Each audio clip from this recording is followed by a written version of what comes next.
आप समझते हैं कि पंजाब, मैं स्पेसिफिकली पंजाब का सवाल कर रहा हूँ, और गवर्नमेंट की उसके रुकावटों को मद्देनजर रखने के बावजूद भी आप समझते हैं पंजाब से जो नंबर्स निकले वो सेटिस्फैक्टरी थे, आपकी कम से कम तवक्कुआत के मुताबिक थे? हाँ, देखिए, पंजाब का जो हाल था, मुझे नहीं पता कि कराची में रह के आपको उसके बारे में क्या क्या इंफॉर्मेशन प्रोवाइड की गई है। जो लाहौर या और भी जो पंजाब के शहर थे, वो वर्चुअल मतलब टोटल प्रोविंस जो है वो लॉकडाउन में था, ठीक है। और लाहौर का हाल तो ये था जी कि गलियों की नुक्करों के ऊपर भी उन्होंने कंटेनर्स खड़े कर दिए थे। कोई एक जानदार चीज वहां मूव कर ही नहीं सकती थी, बिल्कुल।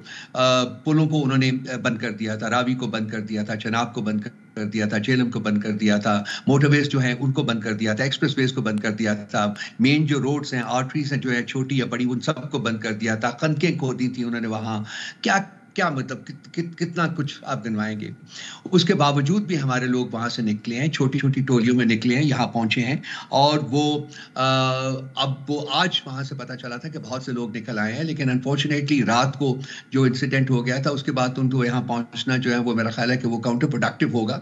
अब पार्टी जो है आगे चलने का फैसला जब करेगी तो मेरा ख्याल उसके बाद ही हम कोई इंस्ट्रक्शंस जो है अपने वर्कर्स को जारी कर सकेंगे कि वो आए तो ना आए तो कब आए, इस सिलसिले में बात इस पे आप जानते हैं ना कि आपके सोशल मीडिया पे खुद आपकी पार्टी की बहुत सारे वर्कर्स इस बात पे हैरान भी हैं, परेशान भी हैं, तैश में भी हैं, और वो लीडरों के नाम ले लेके कह रहे हैं आप समेत कि भाई ये लोग कहाँ थे सारे, ये कल कोई क्यों नजर नहीं आया।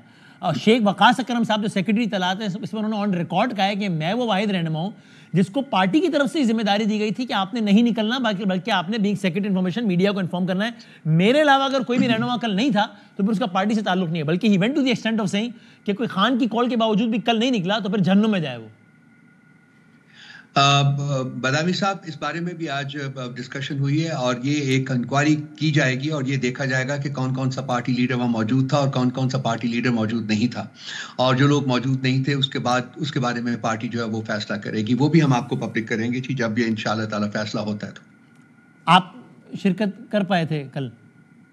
नहीं जी, मैं नहीं, मैं बदामी साहब जाता ही नहीं हूँ इन पॉलिटिकल रैलीज में, बेसिकली बिकॉज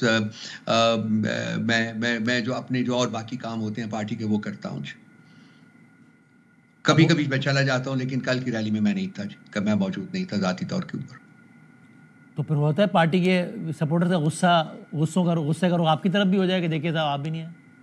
नहीं, वो मेरा ख्याल उनको पता है कि जी मैं जो काम कर रहा होता हूँ वो मेरे पास वक्त नहीं होता कि मैं ऐसी रैलीज में शिरकत कर सकूं। जैसे वकास शेख साहब के बारे में था, शायद इसी किस्म की हदायत मेरे बारे में भी हो। Right. Are you surprise by the fact कि कोई और नहीं बल्कि खुद खान साहब से कल तवातुर के साथ मिलने वाले, बल्कि 24 नवंबर की कॉल में खान साहब से सबसे ज्यादा राब्ते में रहने वाले बैरिस्टर साहब ऑन रिकॉर्ड कह रहे हैं कि खान साहब अग्रीड के संजानी के मकाम पे बैठ जाते हैं, लेकिन बुशरा बीवी नहीं मानी तो फिर हम डी चौक की तरफ बढ़े। ये हैरान कौन है आपके लिए बात? मेरी इंफॉर्मेशन ये है कि खान साहब संजानी के ऊपर नहीं माने थे। अच्छा। उसी सिलसिले में जो सेकंड विजिट था गौर साहब का, वो उसी सिलसिले में हुआ था, उनको कन्विंस करने के लिए कि जी आप संजानी के ऊपर मान जाइए, लेकिन वो उस वक्त भी सेकंड विजिट के बाद भी उन्होंने नहीं माना था। तो फिर सैफ साहब खान साहब को जो कोट कर रहे हैं वो शायद हकाइक से हट के बात हो। मैं ये नहीं कहूंगा कि हकाइक से हटके, मेरी इंफॉर्मेशन जो है वो मैंने आपके साथ मनोवन शेयर कर ली है जी।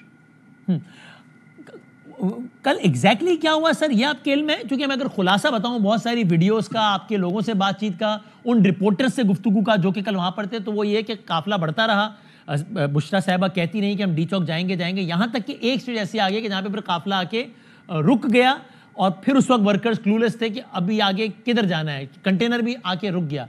तो डी चौक की मंजिल थी तो सेंटोरस के पास आके कंटेनर रुक क्यों गया? यहाँ तक कि रुका रहा काफी घंटों तक और फिर ऑपरेशन हो गया फाइनल।